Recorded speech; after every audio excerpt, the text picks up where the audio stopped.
এইটো এটা আমি এটা খবৰ লাভ কৰিলো যোৱা 3 দিন আগতে আৰু এই বাছখন যিখন আপুনি দেখিছে MN নম্বৰৰ বাছ এখন বাছখন মণিপুৰৰ পৰা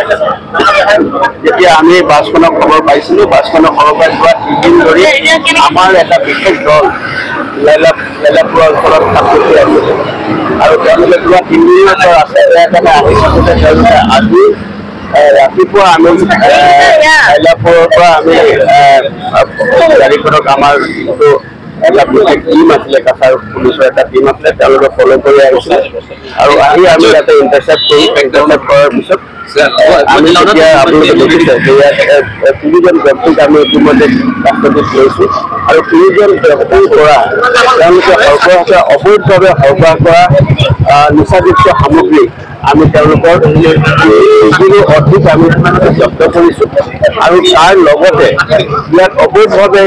বিদেশী চিগাৰেট আৰু এই গৰ্জিলা বুলি এটা ইয়াৰ এটা বিশেষ দ্ৰব্য আছে সেইটো তেওঁলোকে ইয়াৰ পৰা অবৈধভাৱে সৰবৰাহ কৰি আনিছিলে আৰু গোটেইখিনি বস্তুৱে মানে এটা আপুনি দেখিব যে এইখিনি বিদেশৰ পৰা তৈয়াৰ হোৱা বস্তু আৰু যিখিনি নিচাযুক্ত সামগ্ৰী আমি মৰফিন আমি যিটো আমি টেষ্ট কৰিছোঁ ড্ৰাগ ডিটেকশ্যন কিটৰ জৰিয়তে আমি এইটো টেষ্ট কৰিছোঁ টেষ্ট কৰাৰ পৰা পজিটিভ ৰিপ্লাই আহিছে আৰু ৰিপ্লাই অহাৰ পাছত আমি গোটেই সামগ্ৰীখিনি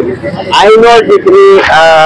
নিয়ম পদ্ধতি আছে সেই পদ্ধতি সকলোখিনি মানি চলি আমি এই বস্তুখিনি জব্দ কৰিছোঁ আৰু এতিয়া বাকীখিনি যিখিনি আইনগত যিখিনি দিশ আছে সেইখিনি কৰিবৰ কাৰণে আমি এতিয়া